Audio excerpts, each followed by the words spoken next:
What's up everyone, Nick here. For today's cinema takeaway, we'll be discussing the film Creed 2, starring Michael B. Jordan and Sylvester Stallone. Without further ado, let's get started. First off, I'll admit that I actually didn't watch the first Creed movie before today, so really I didn't have too much of a background or time really to digest the film before going into 2. It is what it is, just watched it right before, but hey, you know, I know the Rocky series, so that helps, definitely.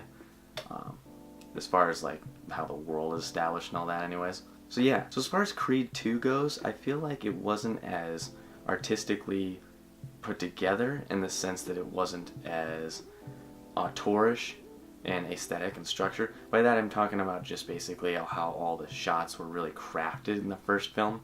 I felt like it was really coherent aesthetically as well as technically. That being said though, it was still a great film. I'd highly suggest going to see it, but for maybe other reasons than its predecessor. What I'm getting at is essentially the larger narrative of this film. So compared to the first Creed, right, we had a whole new batch of characters established based off of the Rocky Balboa world. In that sense, Michael B. Jordan taking the role of his father's son, holding the Creed mantle, but without really having it all fully established. It's a lot different in this film compared to the first one, because now he's up there, he's got prominence in the boxing community, and he's seeking out that title. I'm not going to spoil things for you, but it gets interesting. I'll say the film, as far as the plot and narrative go, it definitely was a little unorthodox. It's the kind of narrative I've seen before with sequel films and starting films, really. It's not an uncommon narrative plot structure, but it is an effective one nevertheless, especially with where they decide to take some of the characters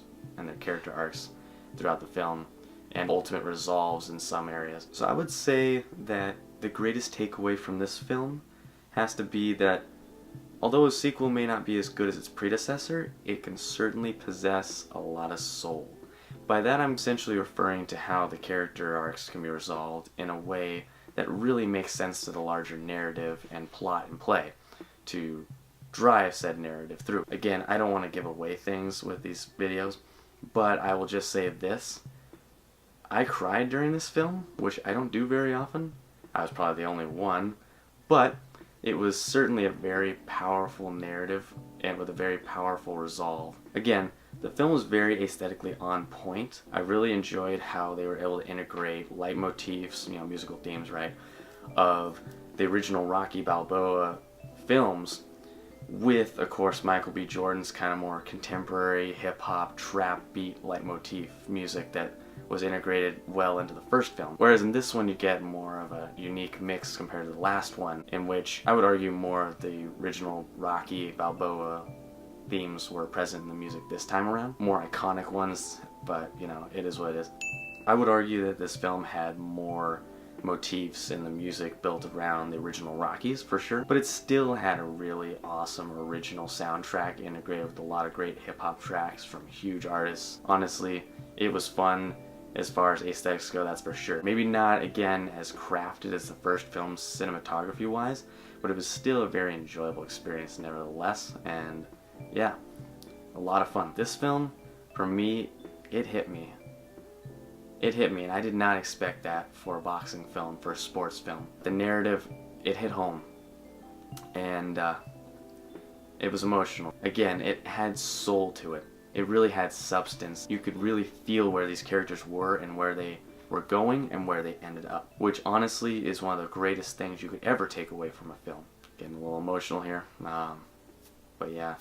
Again, as far as actors, I feel like Michael B. Jordan really nailed the role as Apollo Creed's son. Again, in the first film, of course, he was very underdeveloped, whereas he had to really obtain that mantle of Creed, you know, earning the belt and whatnot. But of course now, he's actually just defending it. He's way up there, and the basic angle of this film, narratively speaking and plot-wise, is that some history ends up coming back around to haunt him and Stallone's character, of course, based off of his history, not necessarily off of the history of Michael B. Jordan's character. It definitely incorporates some deep personal history of his father, though, I'll just say that too. It was really, really surprising. I didn't expect this film to go the way it did compared to the first one, but in good ways, in good, healthy ways. It was a fun experience, and That's what cinema's all about. Cinema's about reeling you in and making you feel the characters and the plot, the story, the way the plot tells the story,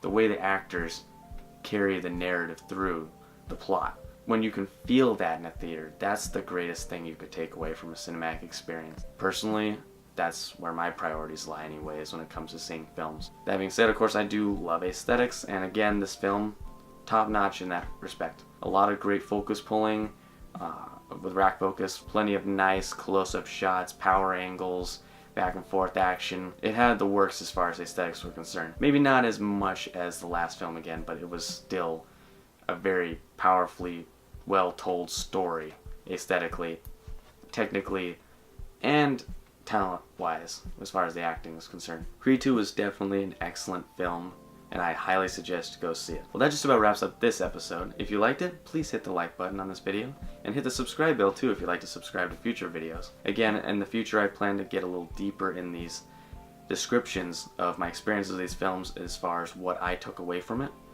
But I also invite you, the viewer, right, to actually comment on these too. I would like to get your feedback on these films if you've seen them too. I would love to be able to discuss this deeper. Right now, this is just a nice little way for me to give you a taste of what I experienced. Whereas in the future, as far as this channel goes, as far as this segment goes, at least too, in every tangible form of my other segments as well, I would love input. Talk in the comments section. You know, give me some feedback. I love feedback. Again, your continued support with viewing this channel really means a lot to me, and I really hope that I can foster this relationship with you, the viewer, and all of you who continue to seek out my videos and watch them going forward. But yeah, until next time, my name's Nick. Peace.